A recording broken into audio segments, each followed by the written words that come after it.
We now welcome Grenada, represented by David Ambrose, author and chair of the Department of Arts, Humanities, and General Studies at the T.A. Mary Shaw Community College, Grenada. David, over to you. I'm David Ambrose from St. George's, Grenada. I'm going to read my essay, The Role of Informal Learning and Knowledge Systems in Developing Life Skills. In the 1984 American film, The Karate Kid, Mr. Miyagi gives Daniel LaRusso his first karate lessons by giving him the task of waxing his car, wax on, wax off, and painting his fence, up, down. This informal way of teaching Daniel the basic blocking skills of karate was most likely more effective than formal karate lessons at a dojo. A similar informal learning system to prepare children for life occurs in Grenada. Although Grenadian children participate in formal learning activities at schools, they would be ill-equipped for the challenges of life without access to a variety of informal learning and knowledge systems. Schools do not provide specific lessons on good morals, dealing with frustration, cooperation, perseverance, and diligence. In this presentation, I shall give a synopsis of the formal educational system in Grenada, then look at how Grenadian children gain knowledge and skills through informal learning systems such as family and community guidance, storytelling, and traditional games.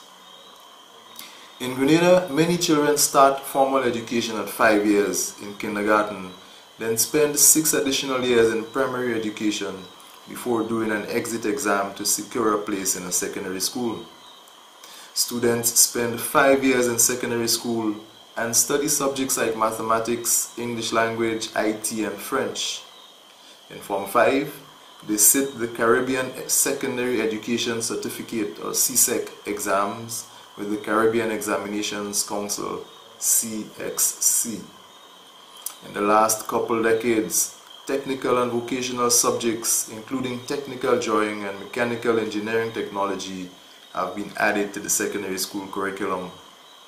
After leaving secondary school, a student may enter a tertiary educational institution to earn an associate degree or sit the Caribbean Advanced Proficiency Examinations, CAPE, with CXC after 2 years.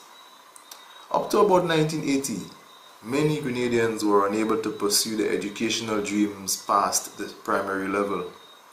Poverty had a huge role to play in this regard, but this did not prevent them from becoming successful individuals in society. Many of them went on to make meaningful contributions to the development of our country and our region. The late Grenadian hotelier Sir Royston Hopkins achieved great success and recognition worldwide in the hotel and tourism industry despite not completing his secondary education. I am sure he would attribute his family's guidance as one of the reasons for his success. The family and the community at large play a vital role in providing informal learning opportunities to children. Up to the 1980s, many parents did not have university degrees. However, they tried their best to instill morals and ethics in their children. And the current governor of the Eastern Caribbean Central Bank, Dr. Timothy Antwine, a schoolmate of mine in the 1980s, is a man of impeccable character and great honesty. Even with his university degrees, he attributes these virtues to the morals instilled by his parents during his formative years. Grandparents, aunts and uncles, and older cousins also played a big role in the socialization of the child. The older members would relate their life experiences to the younger generation, hoping that the youngsters would learn lessons that cannot be possibly taught at school. It was up to the older members to show the child how to sweep and mop the floor efficiently, cut the grass around the house, wash clothes by hand, save money, plant crops and take care of the garden, greet people with respect. Many visitors to our country often express surprise that Grenadians greet them even though they are strangers.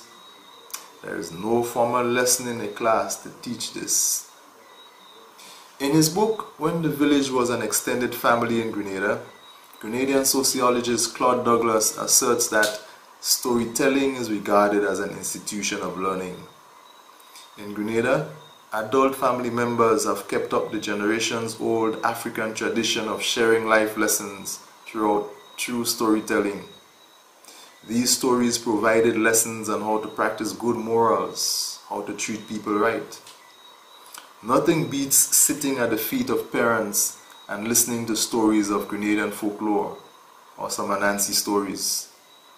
I can recall my mother, who grew up on Grenada's sister island of Carriacou, relating stories to me and my siblings and providing a moral to these stories.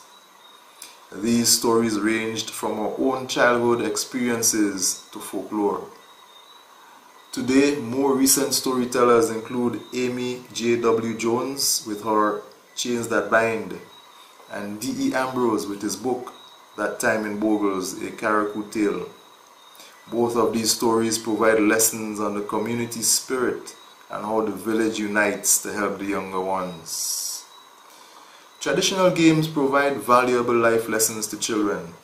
Hand-clapping games provide a great deal of pride and pleasure among children who can master the coordination of the hands in various ways simultaneously with other players. Ring games also help with cooperation and physical exercise, as children dance in a circle holding hands and singing. The game Brown Girl in a Ring comes to mind. Other games include hopscotch, moral, rounders, pong stone, and Chinese skip.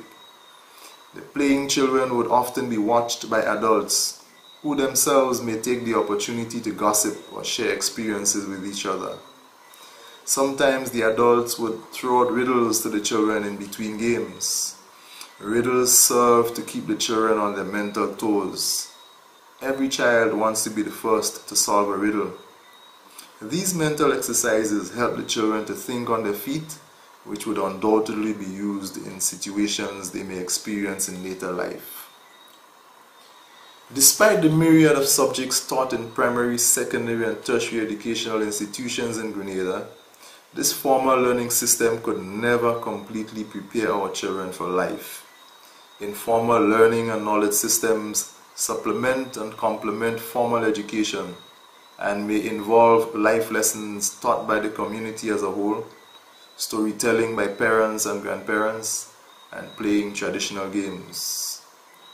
Although in the 21st century these informal learning systems may not be as visible as they used to be in the 20th century, they still exist and continue to play an important role in helping our young people get ready for the world.